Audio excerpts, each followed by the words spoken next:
तो हमारा भविष्य भी सुरक्षित होगा और वर्तमान भी सुरक्षित होता है। तो हमें अपने जीवन में संतों की शरण में लगाना चाहिए, संतों की शरण में ही जाना चाहिए।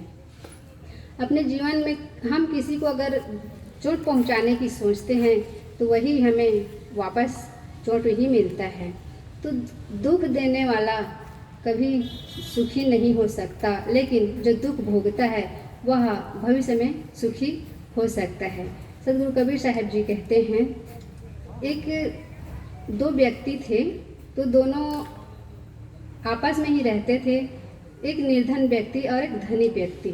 निर्धन व्यक्ति रोज दीपक जलाया करता था और चौराहे में रखता था।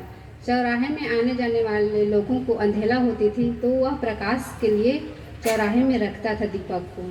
और वहीं उसके सामने घर में एक धनपति रहता था, और धनपति जो है रोज घी के दिए जला करके मंदिर में पूजा करने जाता था।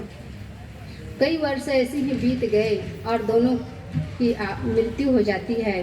मृत्यु होने के पश्चात दोनों यमलोक में जाते हैं।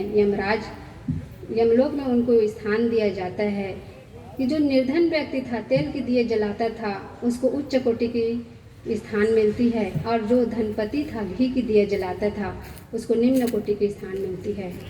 उससे जो है वह व्यक्ति खुश नहीं होता है और यमराज से पूछता है कि भगवान, आपने ऐसा क्यों किया? मैंने तो रोज घी के दिए जलाए हैं। यमराज जी कहते हैं कि जो मंदिर पहले से ही प्रकाशित था, वहाँ प्रकाश करने की क्या आवश्यकता थी? कर्म और जो आदमी की सोच होती है, व्यवहार होती है, उनके द्वारा ही उनको स्थान प्राप्त होता है। इसने लोगों के बारे में सोचा, लोगों को प्रकाश करने के लिए, राह दिखाने के लिए इसने चौराहे में दीपक जलाया, और आपने तो मंदिर में दिए जलाए। तो मंदिर तो पहले से ही प्रकाशित था, वहाँ प्रकाश करने की कोई आवश्यकता नहीं थी। तो इनकी जो कर्म थी, इनकी जो सोच थी, इनकी जो व्यवहार थी, उस वजह से इनको आज उच्च स्थान प्राप्त हुआ है। तो हमें भी ऐसे ही करना चाहिए, संतों की पूजा अर्चना करनी चाहिए। और जो गरीब हैं, दीन दुखी हैं, तो उनकी जठर अग्नि को शांत करने के लिए 2 वक्त की अगर हम उनको भोजन दे सकते हैं तो हमारा धन्य है जीवन में।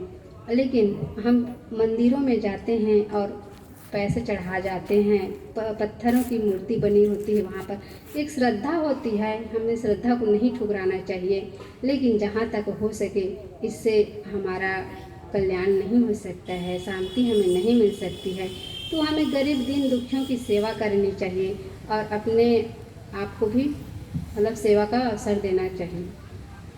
अपने व्यवहार में हमें इस प्रकार से रहना चाहिए कि किसी भी मतलब वस्तु को देख करके, किसी को देख करके हमें घृणा नहीं करना चाहिए, सबसे प्रेम का बर्ताव करना चाहिए और अपने जीवन का कल्याण करना चाहिए।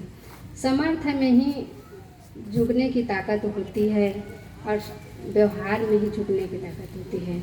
समर्थ ही एक ऐसा चीज़ है कि समर्थ में ही सुदामे ने कृष्ण से पैर धुलवाए, वरना सुदामे में इतनी ताकत नहीं थी कृष्ण से वो पैर धुलवाए। इसी के साथ मैं अपने वाणी को विराम देती हूँ। साहेब बंदेगी, साहेब बंदेगी, साहेब बंदेगी।